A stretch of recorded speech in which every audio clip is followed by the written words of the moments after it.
Boa noite, boa noite. Muito obrigado, Rômulo, aí pela presença, pela disponibilidade. Acho que essa vai ser uma aula sensacional aí para os antialunos que precisam de grana, bufunfa, né? E dizem as más línguas aí que no final o Rômulo vai sortear um cheque, né? Tá cheio do dinheiro aí, vai ser Rômulo Santos, né? Vai fazer um aviãozinho aí para quem está aqui. Quem não tiver aqui, deu mole. Rômulo, brincadeiras à parte, Sim. brigadão pelo tempo aí. E vai ser muito legal ver essa sua trajetória para conseguir um investimento que a gente sabe aí que te brinca, mas é ralação, né? Não é só pegar um É. PowerPoint e apresentar e sair com cheque, né? É um pouquinho mais Ah, complicado que isso. seria ótimo se fosse assim, né? Mas é uma luta. Deixa eu compartilhar minha tela aqui.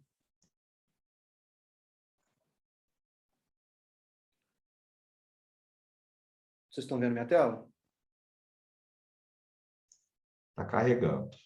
Tá carregando. Agora Agora foi. sim. Beleza. Então, gente, para quem não me conhece ainda, eu sou o Rômulo, eu sou CEO da MaxBot, que é uma plataforma de atendimento digital, né? Hoje a gente é integrado ao WhatsApp, é integrado ao Telegram, e a gente possui uma plataforma de chat web também ali dentro. E a gente controla todo esse fluxo de atendimento, gerando protocolo, organizando em fila. E o que eu vou mostrar aqui para vocês é um pouco da minha trajetória, até antes da MaxPort, e agora na MaxPort, através dessa captação que a gente tá fazendo, tá? Então, eu vou mostrar aqui que é um caminho, para muitas startups, é um caminho bem natural, né? Porque ela se filia a incubadoras, ela é prospectada por Venture Builders, ela participa de programas de aceleração, e eu vou detalhar um pouquinho sobre cada uma dessas nomenclaturas, né? Que às vezes o pessoal de infoproduto acaba não convivendo nesse ecossistema de startups, acaba não entendendo bem como é que esses nomes. Então, o que é uma incubadora? A incubadora, ela pode ser pública ou privada. A função dela é desenvolver negócios que estão em fases iniciais. O próprio nome já diz, né?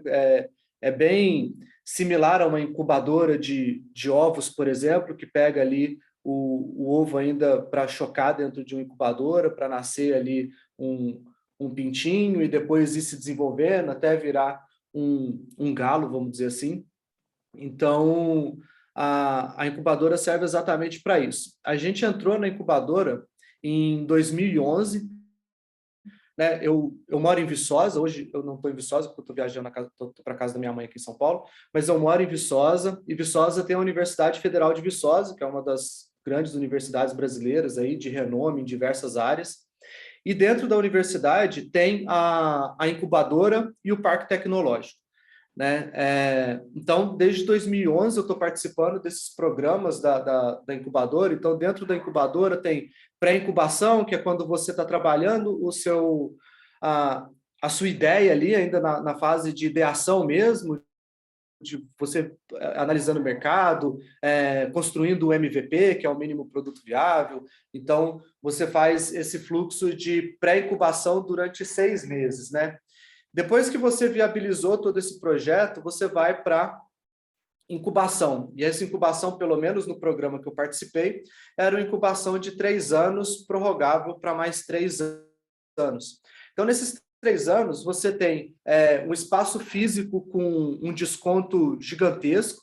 Então, o espaço físico lá em Viçosa, a gente pagava 20% do valor de aluguel de mercado, então tinha um desconto muito grande para a gente poder ter a nossa estrutura, e a incubadora ainda fornecia internet, luz, salas de reunião, auditórios e tudo mais. Então, a gente utilizava bastante dessa infraestrutura da universidade para poder desenvolver a empresa, né?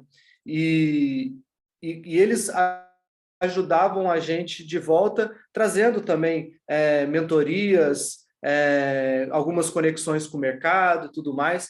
Então, eles ajudavam não só em termos de infraestrutura, mas em termos de auxílio com o mercado, né? Muitas vezes, por ser uma incubadora focada em quem está saindo da UFV, então eles pegam muito projeto de professores, pegam projeto de professores universitários, pegam projetos de mestrandos e doutorandos, para poder transformar em produto uma pesquisa científica, né? A missão da incubadora da UFV é exatamente essa. E daí vem os doidos, igual eu, que não tinha ligação nenhuma mais com a universidade, aplica um projeto lá e acaba sendo aprovado e fica lá até 2018, que foi quando eu me desliguei.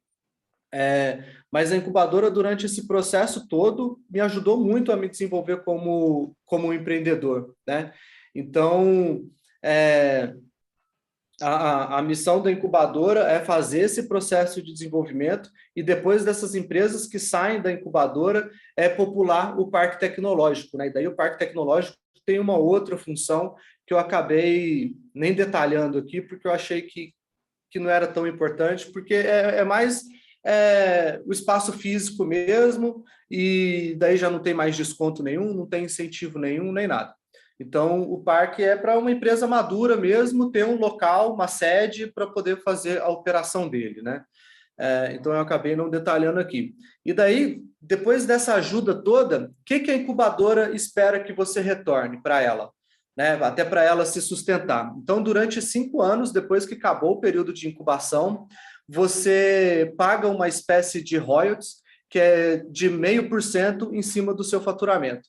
Então, se você faturou R$100 mil, o pagamento é feito de forma trimestral. Se você faturou R$100 mil no trimestre, você vai pagar 0,5% desses R$100 mil, né? Então, é isso que retorna para eles. Eles não pegam equity, eles não pegam... não entram como sócio, eles não aportam dinheiro, o dinheiro deles vem de uma forma diferente, né? Que é através dos descontos do aluguel, das mentorias, cursos, capacitações que eles oferecem para a gente, e daí a gente, em contrapartida, depois que começa a faturar, depois que sai da incubadora, a gente fica 5 anos pagando esse 0,5% para eles, tá? É a forma que eles recebem isso de volta. E daí, saindo da incubadora e entrando num outro mundo, a gente tem as Venture Builders, que são empresas privadas, são organizações, né? E a gente hoje faz parte da maior Venture Builder da América Latina, que é a FCJ, né? E eles ajudam demais a gente. Daí eu trouxe até aqui uma explicação, né? Que as Venture Builders são organizações que constroem empresa articulando o máximo dos seus recursos internos, trazendo a experiência de quem dirigiu o ônibus e não de quem sentou no banco de trás. Então, ali na Venture Builder, a gente pega pessoas extremamente experientes, tanto no mercado de captação de recurso, quanto no comercial mesmo. Uma coisa que eu coloquei aqui é que a Venture Builder, ela auxilia a gente nos serviços caros, né, que seriam consultorias jurídicas, tributárias.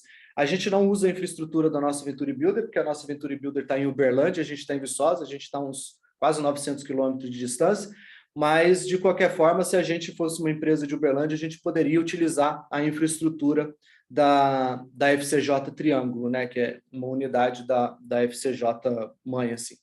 E a FCJ recentemente recebeu um aporte Série A, não lembro agora qual que foi o valor que eles receberam, mas os olhos estão bem voltados para o desenvolvimento das startups, né? Então, esses fundos de Venture Capital estão investindo na FCJ para que a FCJ aumente o lacre,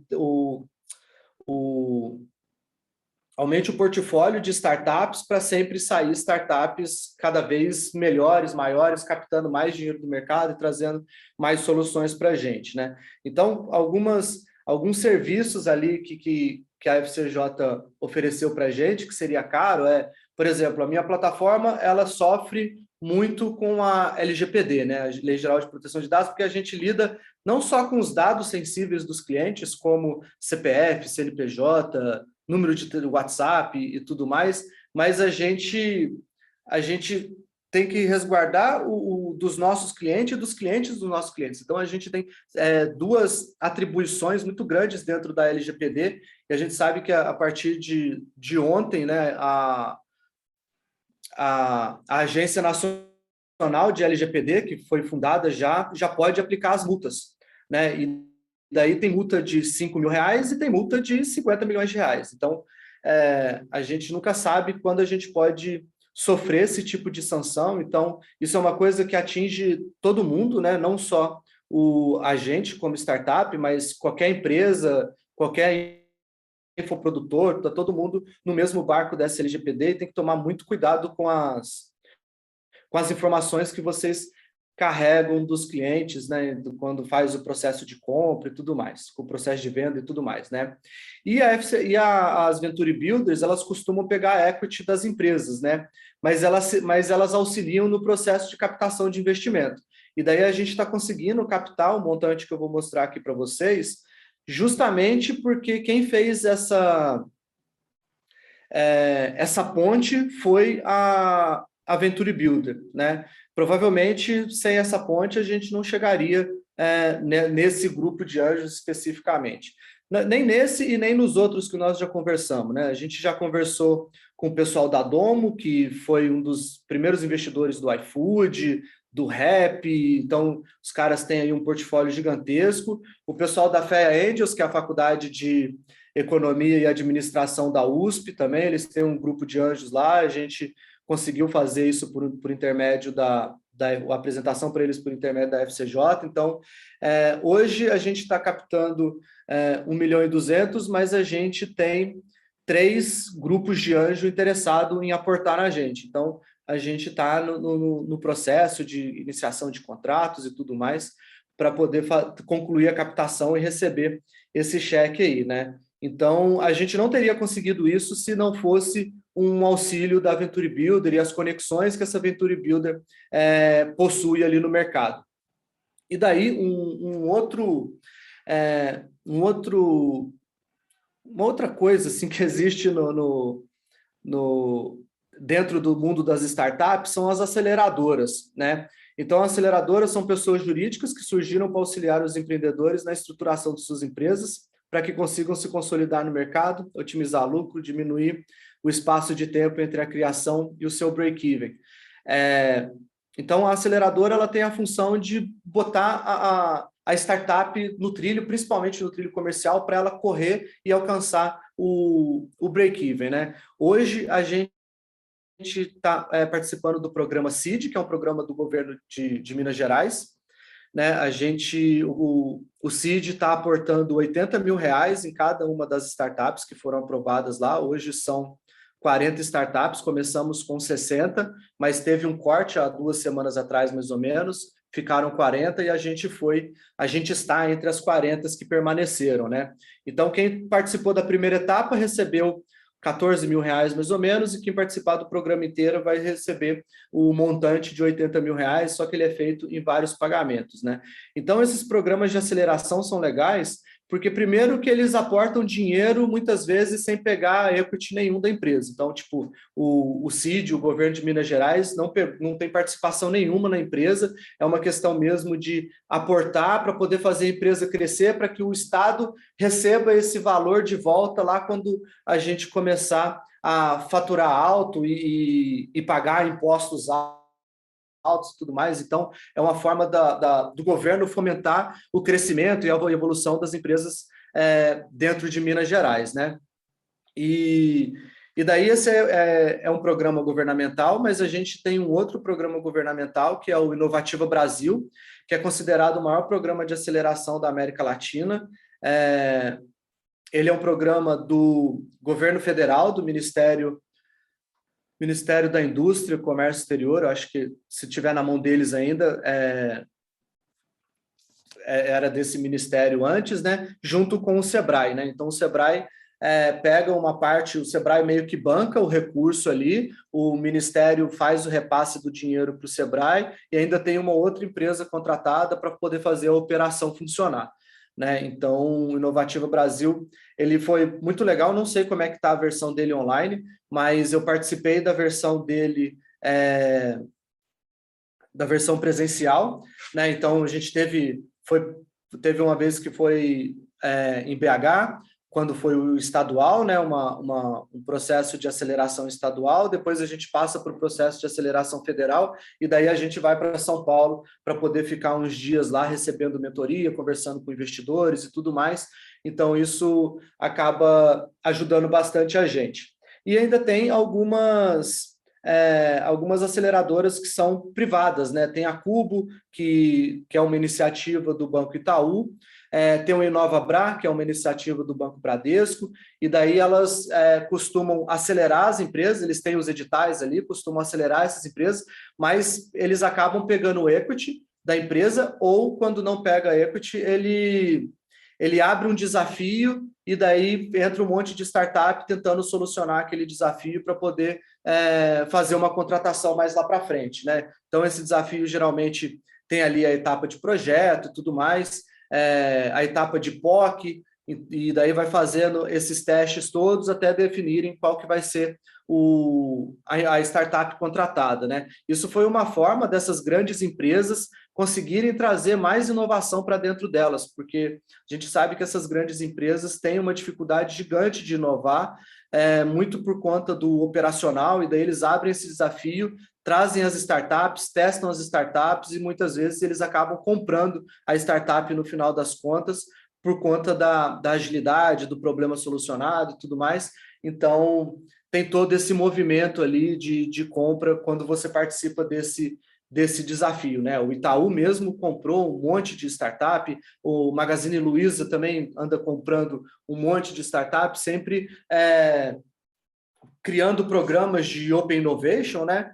E daí, quando participa desses programas, tem um processo seletivo lá dentro e eles acabam fazendo a aquisição ainda quando a startup está valendo uma merreca para eles, né? Então, aqui essas aceleradoras particulares, elas têm muito esse cunho de já conectar com você com o potencial comprador da sua startup, assim, né? Eu nunca participei de uma aceleração privada, eu sempre participei das públicas, mas, de qualquer forma, não deixa de ser um bom negócio, né?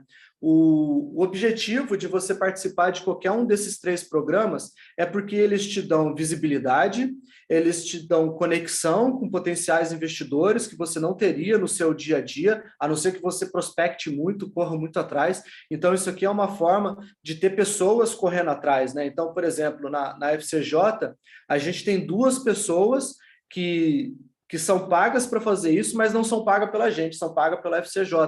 Então, esses caras ficam, eles têm contato com grupos de anjo, com Venture Capitals e tudo mais, e eles fazem essas conexões, faz a gente apresentar os pitches e tudo mais, para poder ver se vai abrir a rodada de investimento ou não, né? Então, essas conexões que esses 3 atores geram para a gente, é importante para a gente poder continuar com o projeto rodando ali, né?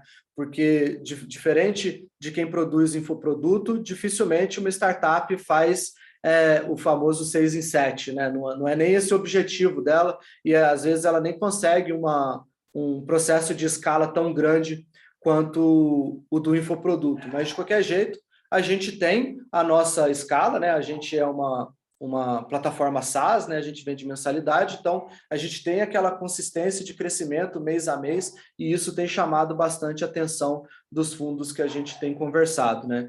Então, participar desse programa é bom por causa disso, é bom porque a gente recebe muito feedback em relação ao nosso pitch, né? Então, normal um empreendedor de startup fazer pitch de 1 minuto, de 3 minutos, de 5 minutos, de quando cai para 7 minutos é lindo, porque daí eu posso falar até babar, né? Então, mas geralmente um pitch de 3 minutos é tipo uma corrida de 100 metros. Você puxa o ar e vai, você não consegue puxar o ar de novo, né? Então, isso ajuda porque a gente recebe muito feedback, a gente vai melhorando esse processo de pitch, e daí quando começa a apresentar para os fundos mesmo, aí a gente já está craque, já consegue mostrar exatamente aquilo que o fundo quer, né?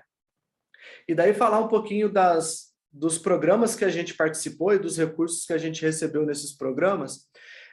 A gente, em 2017, a gente participou do FIENG Lab, que é uma iniciativa da FIENG, que é a Federação das Indústrias de Minas Gerais, e eles aportaram R$60 mil para a gente. Isso lá em 2017 era um dinheirão para quem estava começando, então foi um dinheiro que fez muita diferença para a gente. A gente participou em 2018 do Inovativa Brasil, e daí a gente ficou entre as 100 startups agro do Brasil. né? Então, isso deu uma visibilidade muito grande para a gente acabou participando de outros programas, como os programas do Sebrae, Feira do Empreendedor de São Paulo, Feira da Indústria, onde o Sebrae estava envolvido por conta da nossa apresentação no Inovativa, o Sebrae estava colocando a gente, né? Então, eu fiz apresentações de pitch para uma plateia de 5.000 pessoas, assim, sabe? Então, o Inovativa Brasil trouxe muita visibilidade na época para a gente. Era um outro projeto, não era a MaxBot ainda, era um projeto ligado à indústria, e eu trabalhava com as Big Forest, né, que são as empresas florestais, tipo Suzano, Veracel, entre outros. E daí a gente conseguiu muita conexão, conseguiu muito feedback positivo durante esses programas. Já no programa Lemonade, que é uma aceleradora ligada ao FMG, aí aqui a gente já estava com a MaxBot, então era o iniciozinho dela, a gente não tinha nem o MVP. Na época, o Rodrigo Máximo, que está aqui assistindo, era meu sócio, e daí a gente participou do programa junto, a gente chegou a ficar em terceiro lugar no estado, era um programa que estava rodando em 5 cidades, 4 ou 5 cidades, e daí estava rodando esse programa em Viçosa também, e a gente ficou em terceiro lugar dentro do estado todo, porque a aceleração, geralmente, ela é ligada a uma competição também, né? Você recebe nota, você vai recebendo pontuação por apresentação do pitch, por venda, por não sei o quê, e daí, nesse programa, a gente foi a startup que mais faturou. A gente faturou, em 3 meses de programa, a gente faturou R$16 mil. Porque a gente conseguiu emplacar o nosso MVP muito mais rápido do que as outras startups, né? E daí, como não é só o faturamento que conta, a gente acabou ficando em terceiro e teve outras 2 startups que ficou em primeiro e segundo. Um outro programa que a gente participou, que não é tanto um programa de aceleração, mas gera muita conexão, foi o Open Innovation Brasil. Aqui eles faziam diversos reuniões das grandes indústrias com as startups em várias localidades do Brasil. Então, eu fui em reunião em Brasília, fui em reunião em BH, fui em reunião em São Paulo. Então, aqui gerou muito contato, muito negócio, e a gente conseguiu vender alguns serviços para essas grandes indústrias brasileiras através desse programa de inovação aberta, né? Então, para quem trabalha com software, com serviço e tudo mais, e quer prestar serviço para grandes indústrias, tem que ficar de olho nesses programas de Open Innovation para poder gerar essas conexões. Às vezes você conecta com pessoas que você nem imaginava que você ia ter ela no WhatsApp, assim, sabe? Então, esse tipo de programa ajudou bastante a gente a fazer muita conexão. E agora a gente está participando do CID, como eu disse, com um aporte de R$80 mil, sem pegar equity, sem nada. A única coisa que a gente tem que seguir é as regras de gasto desse dinheiro. Então, vai comprar um computador, tem que fazer 3 orçamentos, comprar do mais barato, fazer mais ou menos o que o público é obrigado a fazer, né? Mas a gente também pode pagar a nossa equipe. Então, aqui nesses valores, a gente colocou, por exemplo, o salário de programador, aumentou o horário de um cara PJ, aumentou a quantidade de horas de um programador PJ que presta serviço para a gente. Então, a gente está conseguindo utilizar esse recurso para melhorar a nossa infraestrutura e dar mais agilidade no desenvolvimento. E também, dentro do CID, a gente participa de um desafio, que é o desafio da Juseng, que é a Junta Comercial de Minas Gerais. Então, a partir da próxima semana, provavelmente, o atendimento da Juseng vai rodar todo pelo MaxBot, e daí a gente ainda está desenvolvendo outros módulos ali dentro para poder atender eles totalmente nessa questão de atendimento ao público deles, né?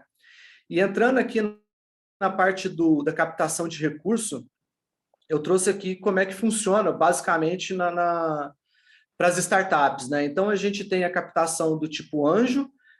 Isso aqui é quando é dinheiro externo, tá? Não estou contando o dinheiro que a gente coloca no negócio, não. Dinheiro externo. Então, a gente tem ali a captação do anjo, que daí os anjos entram em média com 100 mil, 200 mil reais, às vezes entra um grupo de anjo, você consegue captar um pouco mais. A gente está tentando captar de anjo, né? Daí a gente tem um grupo ali de 40 anjos que vão aportar 1.200.000 reais na gente. E daí depois segue uma trilha de captação que ela varia de tempo, né, de 18 a 24 meses. Então, por exemplo, a gente, no planejamento, no plano de negócio que a gente apresenta para os anjos, é um plano de negócio de 24 meses, mas para a gente captar com 18 um outro investimento seed que pode chegar aí na casa dos 5 milhões de reais. Depois do seed vem o Série A, aí vem o Série B. O Série C já é uma preparação para o IPO, né? E daí, quando entra o Série C, todo mundo que estava envolvido aqui para trás sai e fica só o Série C para poder fazer a disponibilização dessas ações no mercado.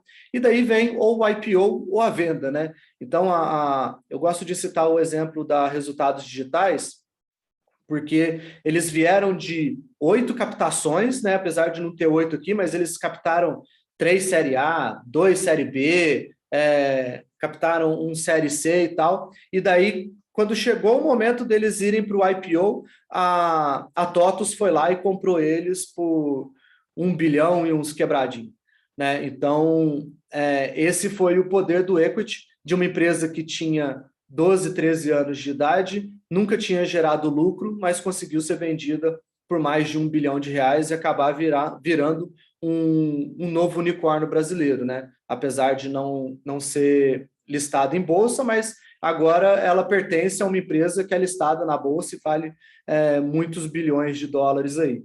Então, esse movimento nada impede de você ser adquirido por qualquer outra empresa durante o processo, né?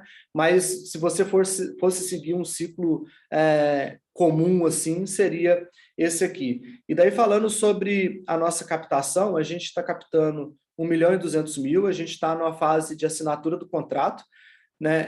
Eles mandaram o contrato semana passada para a gente, só que a gente tem que ficar muito esperto com esses contratos de investimento, porque eles são cheios de pegadinha, e o contrato que eles mandaram é como se a gente estivesse vendendo nossa alma para o diabo, assim, né? Porque, tipo, os investidores poderiam fazer tudo, a gente não pode fazer absolutamente nada, então a gente retornou esse contrato para eles para poder negociar algumas coisas. Entre as cláusulas, estava uma opção de venda, onde o investidor poderia decidir pela venda total da empresa sem consultar nenhum dos outros sócios e nenhum dos outros investidores.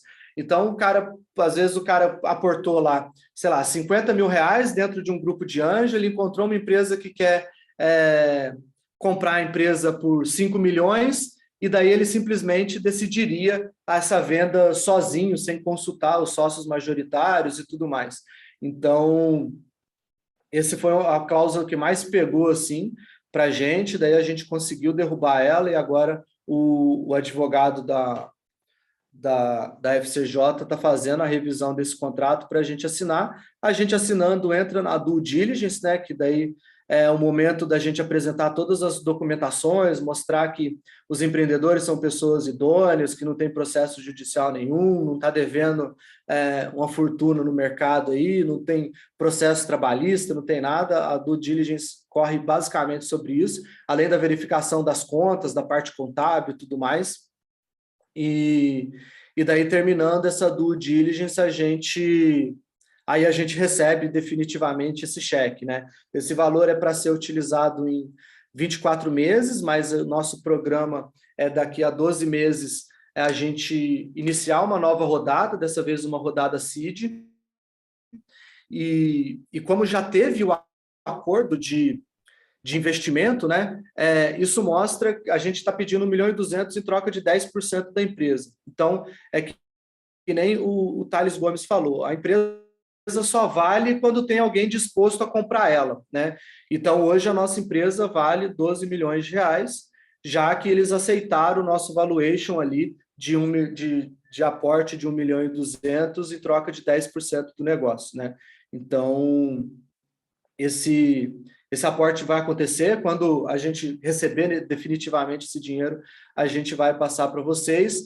Mas uma coisa legal que está acontecendo é que esse aporte pode ser que venha em dólar, né? Porque a FCJ conectou a gente com um grupo de investidores anjos indianos, e daí, para eles, a gente está pedindo um valor um pouquinho maior, e E pode ser que esse valor chegue em dólar, além da facilidade da gente entrar no maior mercado do mundo de comunicação, onde o WhatsApp reina praticamente sozinho na Índia, né? Na Índia, se eles têm 600 milhões de população, 300 e tanto são utilizadores do WhatsApp, né? Então, quando a gente faz o nosso pitch, a gente sempre apresenta os usuários no mundo e os usuários brasileiros, né? E daí a Índia está sempre como em primeiro de quantidade de usuários do WhatsApp no mundo, e o Brasil é o segundo maior usuário de WhatsApp no mundo. Então, são dois mercados que vão casar bem, e eu estou bem confiante que a gente vai conseguir fechar o investimento com esse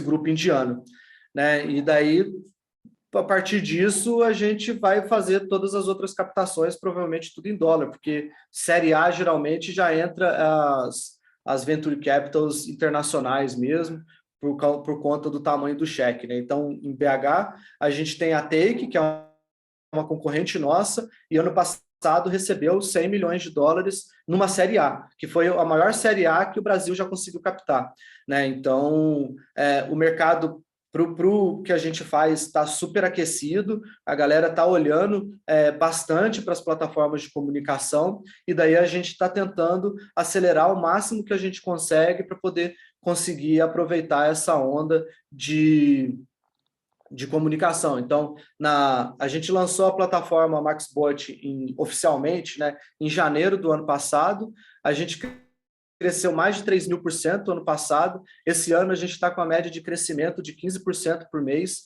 que ainda assim é uma média grande. Alguns clientes que saíram ali da plataforma no meio do caminho foi porque, infelizmente, tiveram problemas em suas empresas, né? A gente sabe que a pandemia acabou quebrando um monte de negócio aí, o pessoal não estava preparado para ter um fluxo de caixa e tudo mais, quebrou muitos negócios, a gente perde cliente basicamente assim, quando o cara quebra, quando a empresa dele quebra, ele não tem mais o que fazer, e daí ele acaba deixando de ser cliente nosso, né? Então, a gente tem boas métricas, tem churn baixo, tem nosso CAC é um CAC relativamente bom, porque em menos de 2 meses a gente recupera o custo de aquisição do cliente. Então, e quando a gente apresenta esses números para os investidores, aí os caras piram, né? Porque tudo que eles querem é uma empresa com alto LTV e com baixo CAC, né? Para deixar com a lucratividade o mais alto possível. E daí, de resto, a gente está tentando acelerar ao máximo aí para poder crescer a empresa e fazer ela valer cada vez mais, porque eu e os sócios, a gente vai ganhar dinheiro de verdade no negócio quando a gente vender o negócio, né? Esse aporte agora não vem nem um realzinho para o nosso bolso, é tudo investimento para acelerar o crescimento da empresa mesmo.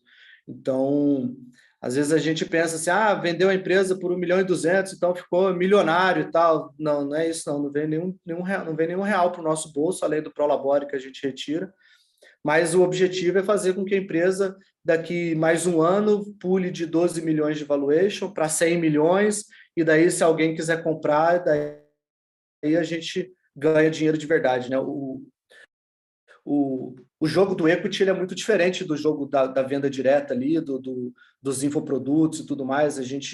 O nosso é muito mais a longo prazo do que o imediatismo, né? Eu gosto de estar num grupo como esse aqui da Anti-Escola, justamente para poder aprender um pouco mais do imediatismo, assim, para não ficar esperando tanto longo prazo.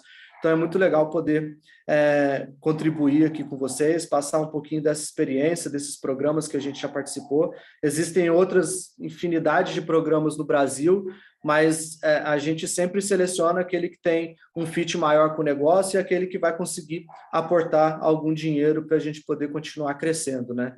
Então, acaba que a gente participou de poucos, até porque é um desgaste muito grande. Às vezes você tira o foco do seu negócio para você ficar por conta de participar de programas de aceleração. Então, como a gente não gosta de desviar tanto o foco, a gente acaba optando por manter a empresa e participar só daqueles programas que vão dar mais visibilidade mesmo. Bom, é isso. Muito obrigado aí. A gente está aberto a pergunta. Oh, show de bola, Romulo. Uma das coisas mais legais assim é que eu ouço muita besteira no mundo das startups, né? Eu já cheguei a ouvir que equity é contratar e ter custo fixo alto. Você vê o nível da coisa, né? É parecer grande, né? E é Aham. legal que você tem uma visão muito sóbria do negócio, né? Você não é um startupeiro, aquele cara, não, você está lá, você entende o negócio, você sabe que vão ter rodadas, que vai ter diluição, você sabe como é que joga o jogo. Eu falo muito isso. Uma coisa que você me falou que chama muita atenção é a startup não precisa dar lucro, mas se ela não for lucrativa, está errado. O que eu quero Uhum. dizer com isso? Se a sua relação CAC-LTV for ruim, nenhum negócio vai ficar de pé, logo ela não vai dar lucro porque ela é ruim. E eu já vi muitas startups ruins que usavam esse argumento, não vou ter lucro porque, porque startup não dá lucro. Beleza, porque você reinveste todo o lucro para o crescimento, né? É. E aí, cara, aproveitando esse embalo, como é que foi essa questão das métricas? Como é que isso foi decisivo para o pessoal, né, assinar o cheque? Como é que você vê essa questão de vocês terem boas métricas, saberem apresentar, terem a consciência disso? Como é que foi essa parte? A gente. Eu não sou um bom controlador de meta, né? Eu sou um vendedor, na verdade, né? E daí, vendedor geralmente não lida muito bem com as matemáticas da coisa, né? Mas a gente hoje tem um CEO, que ele é um engenheiro de produção e ajuda bastante a gente a determinar essas metas e controlar essas metas. Então, a gente optou por fazer um RP próprio nosso, a gente desenvolveu o nosso próprio RP para a gente poder conseguir controlar essas metas de uma forma mais automatizada possível.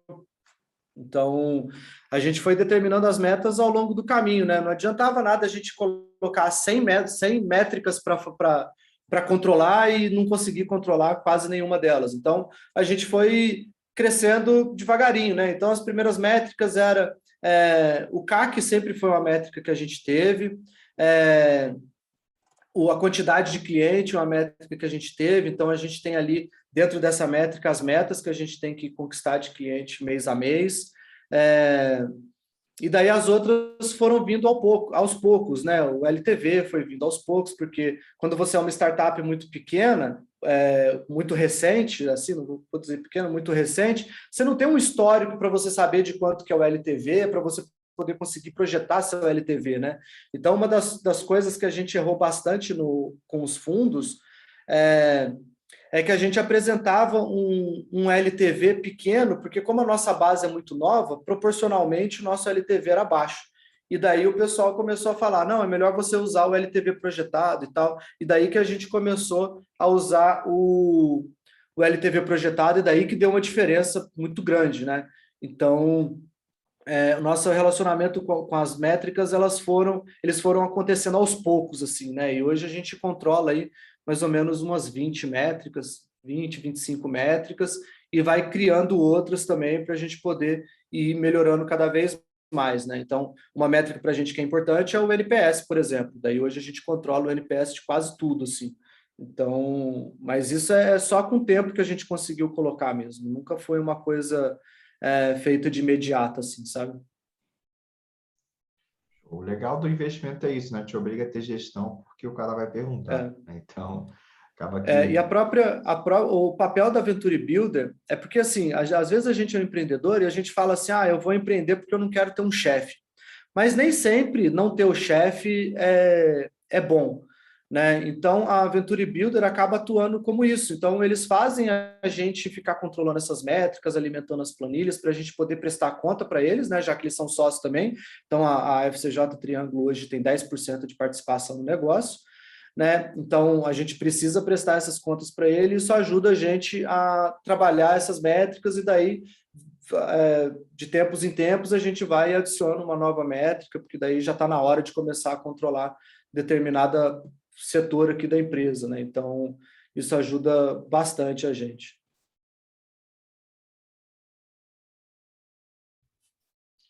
Show. Eu não sei se, assim, esse universo startup, como você disse, não é muito claro para a maioria das pessoas que estão em outros modelos, né, de como infoproduto, às vezes até modelos de e-commerce tradicional, prestadores de serviço. Você falou ali de incubadoras, você falou de aceleradoras, você falou de Venture Builder. Como elas entram... você colocou aquilo ali numa ordem que, de fato, é cronológica dentro do desenvolvimento do negócio ou não? Você pode iniciar o seu negócio... assim, incubadora, naturalmente, é algo que vem no início, né? Mas como que ela se encaixa nesse ciclo de vida da startup? A incubadora foi a primeira entrada nossa, né? O primeiro lugar que a gente entrou para poder receber ajuda foi na incubadora. Aí eu coloquei a Venture Builder, uma não é excludente da outra. Você não precisa estar numa Venture Builder para participar de programa de aceleração, você não precisa estar num programa de aceleração para poder entrar numa Venture Builder, né? O que acontece é que essas Venture Builders abrem editais para você poder inscrever o seu negócio, você escreve, faz o pitch e daí, aprovado, você entra no momento de entrada lá da Venture Builder, né? E o processo de aceleração é exatamente a mesma coisa. Abrem os editais ou desafios, quando é uma aceleradora privada, você inscreve ali e daí você pode entrar com elas. Mas os três, a incubação, a aceleração e a Venture Builder, elas podem andar juntas, assim, né? Geralmente você entra antes na incubadora porque você só tem uma ideia, você não sabe como desenvolver essa ideia e tudo mais. Então, é um caminho mais natural ali ser a porta de entrada, mas se você já está com o seu projeto um pouquinho mais estruturado e tudo mais, você já pode ir direto para uma Venture Builder ou para uma aceleradora sem problema nenhum. Show. Show. Massa, cara. Pessoal, o link ali da aula está aqui, tá? Pedir para o pessoal aí dar uma avaliada. Alguém tem alguma pergunta? Assim, não sei se vai fazer sentido a minha pergunta, mas você vê alguma maneira de negócios como infoproduto, enfim, o mercado digital que a gente vê hoje mais tradicional, né, infoproduto ali, e-commerce e outros modelos que não são startups, você vê alguma maneira desses negócios extraírem valor dessas estruturas aí que hoje apoiam startups? Existe espaço, ou você acha que são mundos bem diferentes? Ou, sei lá, um infoprodutor, uma agência, talvez um e-commerce, ele poderia usar dessas estruturas de apoio à startup no negócio dele ou não tem espaço para isso? Para o e-commerce, mesmo que seja um e-commerce tradicional, tem bastante espaço, né? Então, boa parte dos e-commerce dos projetos que tem na incubadora daqui, eles têm algum cunho dentro do e-commerce, seja na transformação para um marketplace ou alguma coisa nesse sentido. Então, eles têm uma pegada legal. A parte de infoproduto é que eu acho que é um pouco mais difícil, porque essas empresas estão procurando empresas que vão gerar equity, né? E daí o infoproduto, como geralmente ele é atrelado a um especialista, né, e ele não consegue se desvincular disso, então fica mais complicado a entrada de um infoprodutor dentro desses programas. A incubadora em si, a daqui de Viçosa, né, é uma incubadora de base tecnológica, então ela pega empresas que possuem base tecnológica ou científica, né, no caso das pesquisas da universidade. Então, você precisa fazer uma comprovação de que você tem base tecnológica. A gente entra porque software é tecnologia, né? Então a gente acaba entrando, e-commerce é o software e acaba entrando. Mas justamente porque não consegue trabalhar o equity, né? Pode ser que tenha incubadoras que vão aceitar infoprodutores por conta do programa, da forma com que é conduzida, né? Tem algumas incubadoras que são só para projetos de impacto social, então pode ser que tenha um infoproduto com essa pegada de impacto social e acaba sendo aprovada nesses programas, mas de uma forma geral eles estão buscando por tecnologia, assim, novas tecnologias ou inovações, né? E o infoproduto acaba não entrando nessa pegada. O que pode fazer se você tiver uma base tecnológica, tiver um software, você implantar um infoproduto junto com o seu mix de produto, né? E daí, tranquilo, daí não tem problema, mas você vai ter 2 produtos ali para poder tocar eles, né? Então, aí você consegue participar de qualquer qualquer um desses programas, eles vão até gostar, porque o infoproduto que vende, cada vez que abre o carrinho, vende pelo menos 100 mil reais para fazer o famoso 6 em 7, aí vai ser lindo, porque daí é uma segunda fonte de receita, né?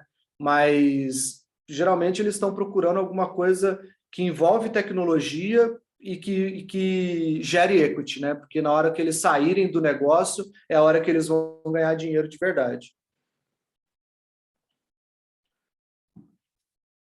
Sim. Eu falo porque no nosso mercado, tanto e-commerce, infoproduto geralmente sempre são negócios que, até mesmo negócios que estão desenvolvendo em busca de equity também, não só negócio que gera, de fato, resultados a curto prazo, mas que estão buscando equity, não tem uma visão de captação de investimento, de vender parte do negócio, e essa é uma visão que é muito própria de startup, mas eu acredito que talvez tenham estruturas de investimentos, facilita a captação de novos sócios que vão adquirir parte do negócio, como essa série de investimento aí que você mencionou, e que a indústria de infoproduto e etc. não olha muito para esse tipo de coisa, né? Não está muito interessada nisso, até porque talvez caixa não seja o grande problema dessa indústria, né? Você tem um negócio que é lucrativo, você consegue operar bem no bootstrap, assim, financiando seu próprio crescimento, né? Você não depende tanto de a gente tem alguns casos de startups que cresceram totalmente bootstrap, né? Então, em Minas mesmo, a gente tem a Max Milhas, né? Eu não vi se eles receberam algum aporte durante o tempo deles, mas até a última palestra que eu assisti do Max, eles estavam 100% bootstrap, já tipo com 200 colaboradores, assim, sabe? Então, tem startups que fazem esse movimento por uma questão de escolha, só que os caras sofreram pra caramba agora na pandemia, porque todo mundo parou de viajar, né? E sem dinheiro no caixa, sem alguém injetando grana, os caras sofreram pra caramba, assim, sabe? Então, diferente daquela 1, 2, 3 milhas, que tem um fundo de investimento internacional botando dinheiro ali, e os caras continuam rodando anúncio em grandes mídias e tudo mais, e continuam no páreo aí, e provavelmente passando eles para poder conquistar definitivamente o mercado, né? Então isso vai muito da escolha do empreendedor também. Só que é muito melhor a gente trabalhar com o dinheiro dos outros do que trabalhar com o nosso, né? Porque você tem, apesar de você ter as suas obrigações para cumprir lá, mas o cara sabe que ele está colocando dinheiro no risco. Então, se sua startup não der certo, não vingar, vai ser aquele famoso 1 em 10, né? Tipo, o cara investe em 10 startups para uma dar certo. Então, você vai virar só uma estatística na carteira dele. Mas é bom jogar esse jogo do investimento externo, porque daí você está trabalhando ali com o dinheiro dos outros, você tem uma pressão, mas você também fica confortável que se tiver qualquer problema e o pessoal continuar acreditando no negócio, eles vão continuar injetando grana, né? O Henrico perguntou aí rapidamente o que é bootstrap. Bootstrap é você crescer com as suas próprias pernas, vamos dizer assim. Você vai tendo lucro, vai reinvestindo no lucro e vai crescendo sem precisar de dinheiro externo, entendeu? Boa. Abner, pode abrir o microfone aí. Queria parabenizar você primeiramente, né, por conseguir alavancar sua startup, né, que a gente sabe que hoje em dia várias startups muitas delas acabam não tendo sucesso naquilo que almeja. Minha pergunta é mais pessoal mesmo, a respeito de qual foi esse seu momento assim, de inspiração no início lá que você criou sua startup, que você viu que aquilo poderia ser uma oportunidade, uma inovação para fazer aquilo que você está fazendo hoje. Eu sempre fui uma pessoa muito inventiva, assim, sabe? Sempre gostei de inventar algumas coisas. Então, para vocês terem ideia, hoje eu empreendo em tecnologia, mas a minha formação é em educação física, não tem absolutamente nada a ver com o que eu faço hoje em dia. Só que quem é professor aqui sabe que a gente não consegue sobreviver com salário de professor, né? Então, eu dava aula em academia, eu trabalhava das 7 da manhã às 10 horas da noite, no final do mês só vinha aquele trocadinho ali que não dava nem para pagar as contas direito, né? Então, a primeira coisa que me motivou a empreender foi o dinheiro, né? Mesmo que num primeiro momento não ganhe bem, mas a ideia era crescer. Eu comecei o projeto com a proposta de ser um software de cronometragem de corrida esportiva, tipo maratona, corrida de rua e tudo mais, que por conta da pandemia diminuiu um pouquinho, mas sempre esses eventos sempre teve muito em alta. Só que quando a gente foi fazer o estudo, a gente ia precisar tipo de uns 3 milhões de reais para poder desenvolver tudo e tal, e na época, isso lá em 2011, não estava com dinheiro tão fácil igual está hoje em dia, né? Então, a gente acabou pivotando e daí eu fui estudar tecnologia, fui desenvolver site, fui fazer várias coisas para poder ganhar dinheiro e me sustentar. E daí em 2016 entrou o Rodrigo, que não é o Máximo aqui ainda, é um outro Rodrigo, que ele é programador e é um cara que tem mais de 20 anos de experiência com programação, trabalhou na Energisa e tudo mais. E daí, quando a gente se associou, daí a gente conseguiu colocar nossas tecnologias no trilho. Porque antes, o que eu fazia? Eu desenvolvia site, desenvolvia loja virtual, era consultor do Sebrae, então viajava para caramba, não tinha quase tempo para nada, mas pelo menos eu estava conseguindo tirar mais do que eu tirava na academia. Então, isso já me ajudava, assim, né? Mas eu sempre quis empreender, assim, sabe? Eu estava na academia, eu sempre fui aquele cara de dar ideia para poder tentar trazer mais aluno, aquela coisa toda, de mudar algumas coisas na academia, melhorar o visual e não sei o que e tal. Então eu sempre fui bem para frente nessa parte de comunicação, de tudo. Quando eu conseguia fechar planos mais altos do que a recepcionista da academia, né? Então, eu sempre consegui ter uma boa persuasão assim na hora de vender esses planos de academia e tudo mais. E daí, como a empresa é basicamente venda, depois você pensa como é que você vai executar, né? Eu fiz isso assim, vou aprender a fazer site. Aí eu fiz um curso de design na Microlins, fiz o curso de design web lá e não sei o que, aprendi algumas coisinhas, o resto aprendi em vídeo no YouTube, e daí eu comecei a vender site sem saber fazer, assim, beleza, vou vender, vou pedir 3 meses para entregar o negócio, vou estudar como é que faz e vou fazer. E daí eu fui fazendo assim, sabe? Então, a gente vai correndo atrás de tudo, assim, né, para poder fazer. Eu sei que um monte de empreendedor digital também passou mais ou menos, teve mais ou menos a mesma trajetória. Começou desenvolvendo uns sites ali, mexendo em WordPress para lá, para cá, e foi fazendo isso e conseguindo faturar ali. Qualquer R$ 1.000, R$ 1.500 você fatura num site já era um dinheirão, né? Então, eu comecei assim, sempre pensando, não, eu quero sair da academia, não aguento mais trabalhar tanto tempo para os outros, e eu posso até trabalhar 24 horas, mas desde que seja para mim, para construir um negócio meu, trabalhar 18 horas por dia para outra pessoa, tá por fora. Então, foi isso que me motivou bastante assim a começar a empreender. E para tecnologia, eu sempre gostei de computador, dessas coisas, e daí a gente acabou fazendo, né? Eu fiz educação física, mas na verdade eu queria ter feito publicidade, só que a cidade que eu morava, aqui em São Paulo, né, em São Sebastião, não tinha faculdade de publicidade próxima, e daí tinha educação física, eu era atleta na época, eu jogava basquete aqui pela cidade e tal, e daí eu acabei indo para educação física, mas eu fiz parte de uma estatística que fala que o professor de educação física dá aula só até os 35 anos, depois ele muda de profissão, então eu mudei de profissão aos 30. Então, eu fiz até abaixo da média, então eu optei por sair da minha profissão e fazer outras coisas.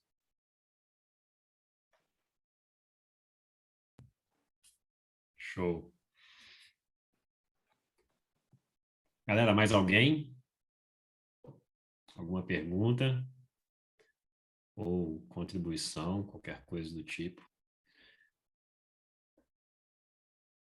Cara, quero agradecer, o Thiago já agradeceu lá no início, mas agradecer aí pela disponibilidade e de contar aí sua jornada e contribuir um pouquinho com esse conhecimento, que eu acredito que é um mundo bem diferente do que a gente está acostumado fora do universo startup, né? Algo muito próprio de startup e algo muito recente também. Eu acredito que no Brasil, toda essa história, esse negócio não é algo tão antigo assim, né? Então, é bom ouvir da boca de quem trilhou esse caminho, né?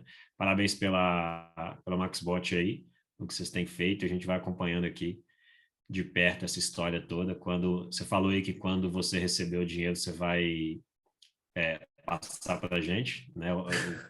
Questão de registrar aqui no comentário para não perder isso. Então, assim que entrar, principalmente aquela rodada dos 100 milhões, essa de 1 milhão ainda a gente deixa passar, mas quando chegar nos 100 milhões eu vou cobrar essa promessa aí.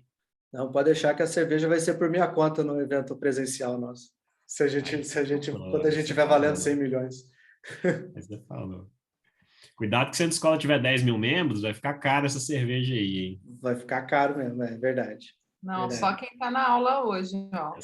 Boa, Josi. É só para os membros que entraram até dia 2 de agosto de 2021.